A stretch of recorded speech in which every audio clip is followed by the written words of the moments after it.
The other important element, I think, for me, Kenneth, is around service delivery. And I think for me, this is personal. And I'll just explain this. And this is, the Auditor General gave us an idea of funding education infrastructure. And one of the things that he gave out is that he sampled 157 local governments and looked at 136 schools. And he found out that out of 157 sampled local governments, 136 schools have no science laboratories, 182 have no libraries, or 380 have overcrowded classrooms. Now, for me, when I look at this, I look at the curriculum-based, the science-based curriculum that we are talking about.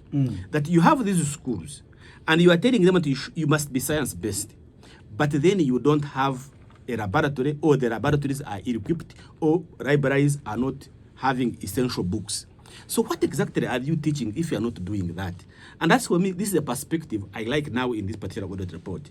It means that if you have an agenda as a government, get prepared to execute it very well.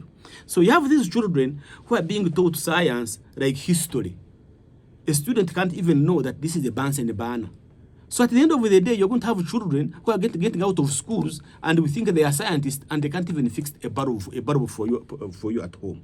So for me, is that there is a need to ensure that once we have, it is an agenda for government to be able to be done, then let us be able to do it. So education is a key element. The other element I found in terms of service delivery are on wetlands. And the Auditor General is actually giving us another classic example on how we have failed to deliver on our mandate that we want. The Auditor General is telling us that only 18% of our wetlands are demarcated. What does that mean? It means that even me and you are likely to encroach the wetland when we don't know. Even those who know, now they will find that there is no demarcation, they can easily go there. Secondly, is that he's saying that NEMA, only half of NEMA's directives have been implemented. So when NEMA comes to you and say you are building in a wetland, stop, you are likely to say no, and you don't implement that particular order. Why? Because the Auditor General is even telling us we have only 45 environmental police officers in the country to man all the districts in this country, all the cities, and even the center Kampala. So if you have an agenda of protecting wetlands, and you've not put resources, or you've not put the right process to ensure that these resources, that this wetland is very well protected, then I can assure you we are not doing anything, but just, we are not implementing what we are supposed to be doing. So that's another area that you find that, for me, I believe is that's where we should be going in terms of looking at the service delivery, vis-a-vis what the government is telling us. So those some of the two areas that you could be able to see in terms of service delivery. How about the health sector? What does he say? On the health sector, he has also another interesting finding, I think, which is very important for people to understand. One of the things that he has come up with on the health sector is that that 102 health facilities suffered delayed medicine deliveries from 1 to 148 days. So, which means that if you go to Murago, they reckon to tell you that, by the way, we do not have the medicine because it has not yet been delivered. But also there was a huge funding gap.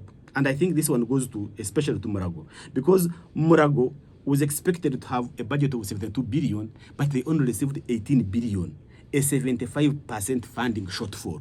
So don't go to Murago and complain, why are you not working? These guys don't have money because the money that was supposed to be given to them actually was not delivered at all.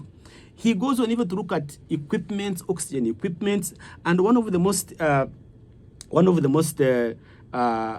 disturbing finding is that only 21 out of 59 X-ray machines were not maintained, leaving 38 machines unserviced. Let me tell you what that means. That is in Mulago. That is all across the regional hospitals. So which means that if you go for an X-ray, and they find out that there is a cockroach in you, it might actually not be in you, the results of the X-ray machine. It might be the X-ray machine that has got a cockroach in it. I don't know if I've ever heard that.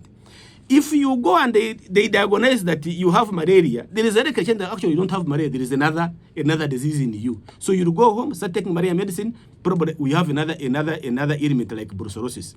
So if we cannot maintain our equipment at medical centers, I can tell you then that is another area where we find that the health challenges of this country continue to mount, and that if we are to solve this, then we want to be serious and say, if we want to sort out the health issues in this country, we need therefore to put resources into it. Maintaining the equipment, paying the doctors, ensuring that we have adequate medicine in the hospitals is quite far more important than anything else. You know, health and education are very critical aspects as far as service delivery is concerned in this country. From your, your submission, your conclusion, how would you then rate the delivery of services in that particular regard, looking at the overall picture shared by the Auditor General? Because it's very important. It's a social contract between the taxpayer and the government. For me, this goes to the bottom and at the heart of what an ordinary Ugandan should be expecting from the taxes that they pay.